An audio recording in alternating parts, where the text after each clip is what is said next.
अब तक हमने बॉलीवुड के कई सारे ऐसे कलाकारों के बारे में बात की है जिन्होंने गुमनामी का जीवन जिया है और आज की इस वीडियो में हम आपको बॉलीवुड इंडस्ट्री के उन कलाकारों के बारे में बात करने वाले हैं जो कि पिता और पुत्र की जोड़ी रह चुके हैं।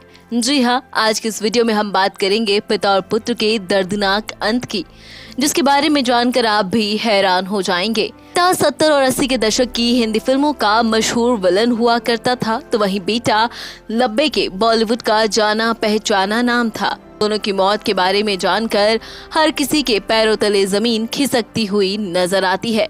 जी हाँ, कोई भी इनके बारे में जानता है तो हैरानी से चौंक उठता है। पुरानी हिंदी फिल्मों के मशहूर विलन यशराज की आज हम आपको बात बताने वाले हैं, जिनको आप उनके किरदार ज़िबिस्को के नाम से जरूर जानते होंगे। उनके दर्दनाक अंत के बारे में बताने से पहले आपको उनके यूसुफ खान से यशराज बनने की कहानी सुनाते हैं। अगर आपने भी उनकी फिल्में देखी होंगी तो एक बार आपको भी लगा होगा कि वो भारत के नहीं थे। जी हाँ, वो भारतीय नहीं बल्कि मिस्र में पैदा हुए थे। 1 मई 1940 को जन्मे इस बेमिसाल एक्टर का असली नाम यूसुफ आबू शेर था। रंग गोरा चिट्टा और सदा हुआ शरीर, बचपन से ही इनको एक शौक था फिल्मों में काम करने का। वहाँ भारतीय फिल्में बड़ी मशहूर हुआ करती थी। इनको देखकर ही वो बड़े हुए तो शौक चढ़ गया हिंदी सिनेमा में आने का। 60 का दशक चल रहा था। 25-26 साल के रहे होंगे, पैसा इकट्ठा किया और मिस्र छोड़कर चले आए भारत और सीधा पहुंच गए माया नगरी मुंबई। ना हिंदी आती थी, ना कोई जान पहचान थी, बस हीरो बनने के लिए भटकना शुरू कर दिया।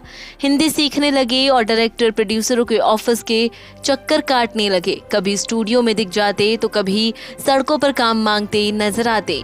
जहां भी जाते कद काठी और गोरा चिट्टा शरीर देखकर लोग मुड़ मुड़ कर देखने लगते, लेकिन काम कोई नहीं दे रहा था। करीब 2 साल तक ऐसे ही भटकते रहे। फिर एक दिन किस्मत ने साथ दे दिया।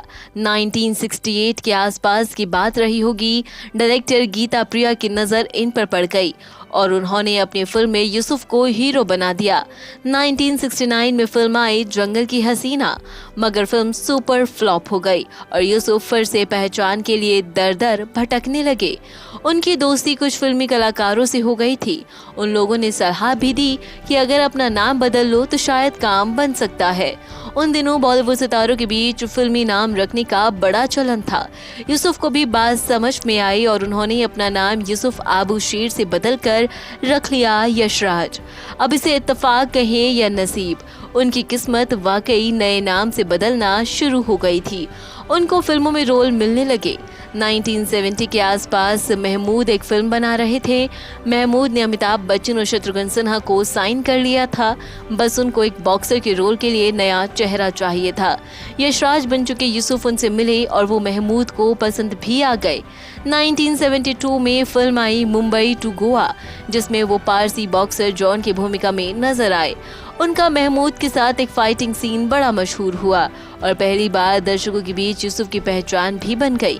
महमूद को वो इतने पसंद आ गए कि अपनी अगली फिल्म गरम मसाला में भी उनको रोल दे दिया। इसके बाद उनको फिल्में मिलनी शुरू हो गई, जैसे 1973 में नैना, 1974 में दो फूल और दुनिया का मेला, 1975 में धर्मात्मा और 1976 में हरफन मौला। ये अलग बात थी कि वो हीरो बनने आए थे, लेकिन उनको रोल नेगेटिव मिलते रहे। मगर 1977 में एक फिल्म आई जिसने उनकी पहचान ही बदल डाली। डायरेक्टर मनमोहन देसाई अमिताभ बच्चन, विनोद खन्ना और ऋषि कपूर को लेकर फिल्म बनाने जा रहे थे। उन्होंने यूसुफ को बुलाया और एक बड़ा महत्वपूर्ण किरदार उनको दे दिया। बस यहीं से उनकी किस्मत का सितारा बुलंद हो गया था। अमर अकबर एंथनी और यूसुफ को परवीन बाबी के बॉडीगार्ड ज़िबिस्को का रोल मिल गया था। फिल्म तो सुपरहिट हो गई, मगर यूसुफ का किरदार तो इतना हिट हो गया कि इस फिल्म के बाद लोग उन्हें ज़िबिस्को के नाम से ही पहचानने लगे। इसके बाद तो यूसुफ ने एक से बढ़कर एक सुपरहिट फिल्मों में काम किया, जैसे परवरिश, विश्वनाथ, दो देश प्रदेश, मुकद्दर का सिकंदर, कर्ज, नसीब, डिस्को डांसर और बॉक्सर। इन फिल्मों के जरिए 70 और 80 के दशक के बड़े खलनायकों की लिस्ट में ये शामिल हो गए। उनका करियर हर साल नई उड़ान भरता जा रहा था, लेकिन एक दिन अचानक सब कुछ तबाह हो गया। यूसुफ खान ने भारत में ही शादी की थी। फैजान नाम की लड़की से।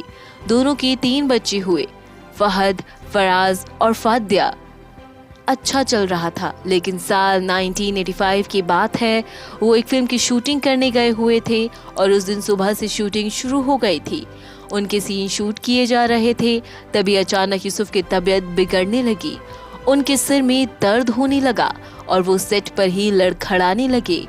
लोगों को कुछ समझ नहीं आया कि उनको हुआ क्या है।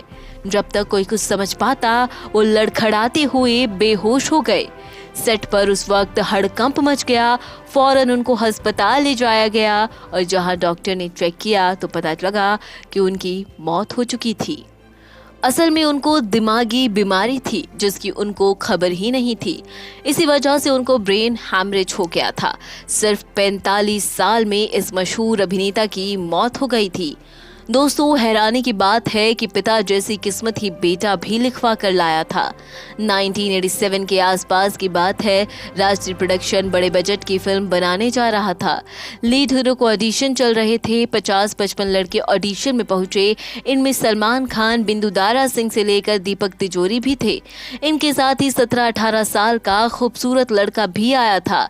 उसकी एक्टिंग को देखते ही सूरज बड़जात्या सब कुछ भूल गए और लड़के को फाइनल कर दिया।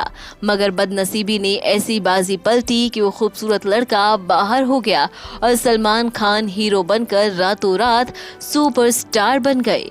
उस युवक की पूरी जिंदगी बदकिस्मती ने साथ नहीं छोड़ा। बात हो रही है बॉलीवुड अभिनेता फराज खान की, जो 90 के दशक में हिंदी सिनेमा का जाना पहचाना चेहरा हुआ करते थे। 27 मई 1970 को मुंबई में पैदा हुए फराज एक्टर यूसुफ खान के सबसे बड़े बेटे थे।